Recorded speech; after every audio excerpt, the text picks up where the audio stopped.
ረሱል ሰለላሁ ዐለይሂ ወሰለም ይዘውልን የመጡት ብዙ ሱናዎች አሉ። ከዛም ውስጥ የሰኞና የሐሙስ ጾም ነው።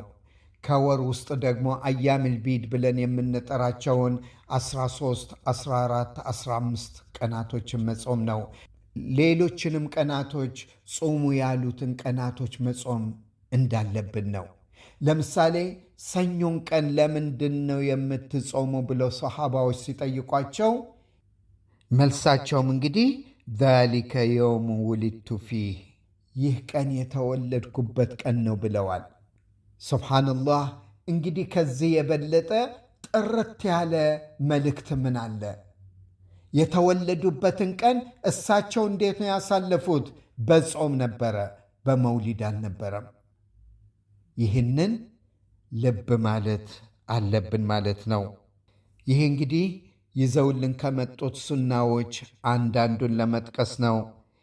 ወማ አታኩም ረሱሉ ፈኹዙህ፣ ያንን የሱና ጾሞችን በምሳሌነት ወስደናል። ወማ ነሃኩም አንሁ ፈንተሁ፣ የከለከላችሁን ነገር ተከልከሉ ብለዋል። ከከለከሉት ነገሮች ውስጥ አንዱ መን አሕደተ ፊ አምሪና ሃዛ ማ ሌይሰ ፊህ ፈሁወ ረድ ብለዋል። ከከለከሉን ነገሮች ውስጥ በዲናችን ላይ ምንም አይነት ነገር እንዳንጨመር ወይንም እንዳንቀንስ ነው።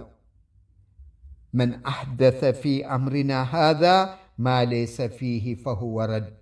በዲናችን ላይ በዚህ ዲናችን ላይ ምንም ያልተደነገገውን አምጥቶ ያከለበት ወደ እርሱ ተመላሽ ነው፣ አላህ ዘንድም ተቀባይነት የለውም ብለዋል። የረሱል ሰለላሁ ዐለይሂ ወሰለም ውዴታ የምንገልጽበት አንደኛው በልባችን መውደድ ነው እሳቸውን። ሁለተኛው በተግባር ስንል ደግሞ እሳቸውን ያመጡልን ነገር መውሰድ፣ የከለከሉንን ነገር መከልከል ነው። ሶስተኛው ደግሞ በንግግራችን ረሱል ሰለላሁ ዐለይሂ ወሰለምን ውዴታችንን ስንገልጽ ንግግራችን ላይ መጠንቀቅ አለብን።